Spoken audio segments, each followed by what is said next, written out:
कैसे देखते? देखिए, दो बातें। पहली चीज तो उन्होंने मकौले पे बात कही थी। मकौले का देश के शिक्षा व्यवस्था पे औरों पे प्रभाव हटाना, इतिहास पर और चीजों पर प्रभाव हटने का काम तो कांग्रेस ने किया। शशि थरूर जी की दिक्कत क्या है कि मुझे लगता नहीं वो देश के बारे में ज्यादा जानते हैं। मैंने उनकी कुछ किताबें पढ़ी हैं, फौरी रूप में जो पॉपुलर चीजें हैं उनको लेकर वो लिखते रहते हैं। जो पकड़ या समझ इस देश की होनी चाहिए वो उनमें है नहीं। खासकर 70 साल में क्या हुआ इस देश में, 50, 60, 70, 80 के दशक में क्या हुआ, उसमें बहुत ही अज्ञानी है वो। पर चलिए छोड़िए, अज्ञानता कोई राजनीति में तो कम से कम कोई कसूर नहीं है। आजकल तो अज्ञानता बहुत बड़ी चीज मानी जाती है राजनीति में, तो उसका शशि थरूर जी भी फायदा उठा रहे हैं। जिनकी वो कल तारीफ कर रहे थे वो भी अज्ञान के भंडार में बहुत आगे बढ़ चुके हैं, उनकी भी वो तारीफ करते रहे। लेकिन मुझे शशि जी से एक पूछना है कि देखिए, हम राजनीति में जब उतरते हैं, माना देश सेवा के लिए उतरते हैं, कुछ लोग अपने आप को आगे बढ़ाने के लिए उतरते हैं, लेकिन जिस कारण से भी उतरते हैं, सामान्य ये माना जाता है कि हम एक ऐसे दल को चुनते हैं जिसकी सोच समझ, जिसकी आर्थिक नीतियां, जिसकी आर्थिक समझ हमारे अनुकूल हो, जिससे हमें लगेगा कि देश को फायदा होता है।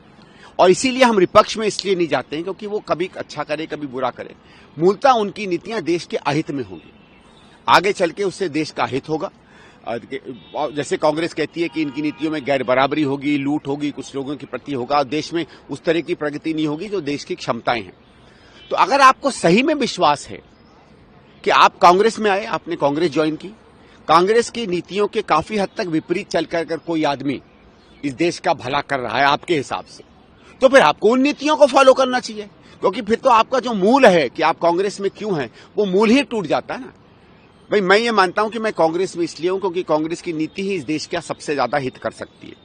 आज आपको लगता है कि कांग्रेस की विपरीत जितनी नीतियां हैं, जो गैर बराबरी के खिलाफ की नीतियां हैं, समता के खिलाफ की नीतियां हैं, कैपिटलिज्म में कुछ ही लोगों के हाथ देश को साथ करने की नीतियां हैं, सांप्रदायिकता की नीतियां हैं, इस देश में संप्रदायों के बीच में जहर फैलाने की नीतियां हैं, जात में और धर्मों में लोगों को बांटने की नीतियां हैं, अगर सरकार की तरफ से कोई चोरी डकैती पैसे का लूट करे तो उसके ऊपर केस न करने की नीति है, ऑपरेशन के खिलाफ पीछे जाने की नीति। अगर आपको लगता है कि ये नीतियां देश के लिए बेहतर हैं और कांग्रेस की नीतियां बेहतर नहीं हैं, तो फिर ये सवाल उनसे पूछना चाहिए कि फिर आप कांग्रेस में क्यों हैं?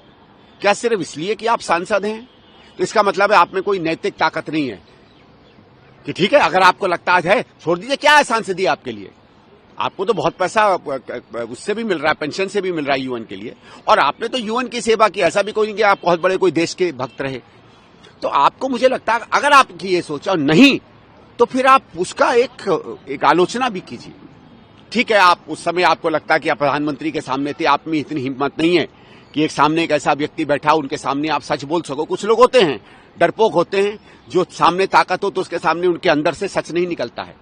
ठीक है, तो मैं मान सकता हूं, क्योंकि कई ऐसे लोग हैं जो आजकल वैसे तो बात बड़ी वो करते हैं, लेकिन उनके अंदर में डर और भय होता है, हिम्मत नहीं होती। चलो, वो बात है तो ठीक है, लेकिन सही में अगर आपको लगता है कि नीतिगत रूप से आज बीजेपी या प्रधानमंत्री की नीतियां जिस पार्टी में आप हैं उससे बेहतर काम कर रही हैं, तो फिर आपको ये एक्सप्लेन करना चाहिए।